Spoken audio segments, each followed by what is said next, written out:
kamu lagi promil tapi nggak sadar makanan yang kamu makan setiap hari justru bikin tubuh kamu nolak kehamilan itu sendiri.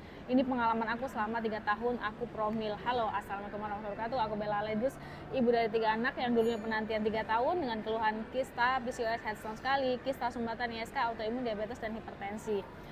Jadi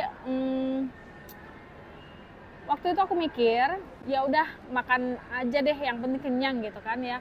Tiap makin dibaca makin paham, ternyata banyak makanan yang kelihatannya biasa aja tapi diam-diam bikin gangguan hormon, bikin rahim lemah, bahkan bikin sel telur tuh gagal matang. Dan ini bukan mitos ya, ini aku alamin sendiri. Ini dia makanan dan minuman yang sebaiknya dihindari ketika sedang promil. Yang pertama adalah gorengan. Lemak trans bikin hormon itu nggak seimbang ya. Kemudian yang kedua adalah mie instan dan ciki. Siapa di sini yang masih makan mie instan atau ciki-cikian kayak gitu?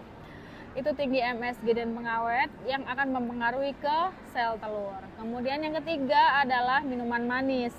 Minuman manis terutama teh manis dan kopi sachet.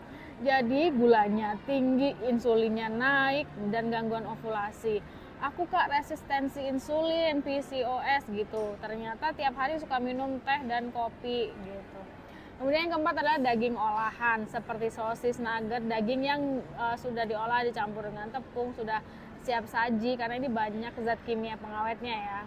Kemudian selanjutnya adalah susu UHT dan keju olahan yang berlebihan. Ini bisa ganggu keseimbangan hormon estrogen. Dan yang terakhir adalah minum es setiap hari. Di sini ada yang suka minum es. Kalau nggak minum es nggak bisa minum.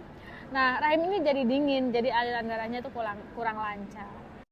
Nah, ini dia makanan yang aku konsumsi waktu aku mulai serius promil dan ternyata berhasil ngebantu aku untuk garis 2. Yang pertama adalah makannya telur ayam kampung ya, sumber protein dan kolin untuk kualitas sel telur.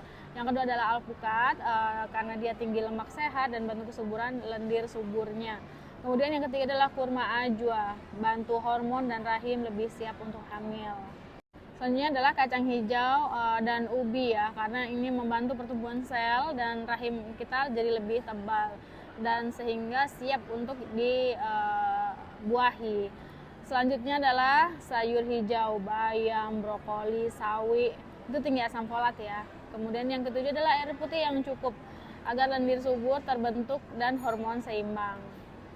Dan yang paling ngebantu aku ya, yang bikin aku percepatan habis 3 tahun terus mulai promil dan langsung berhasil, itu dari herbal khusus promil dari Cina gitu ya, herbal Cina yang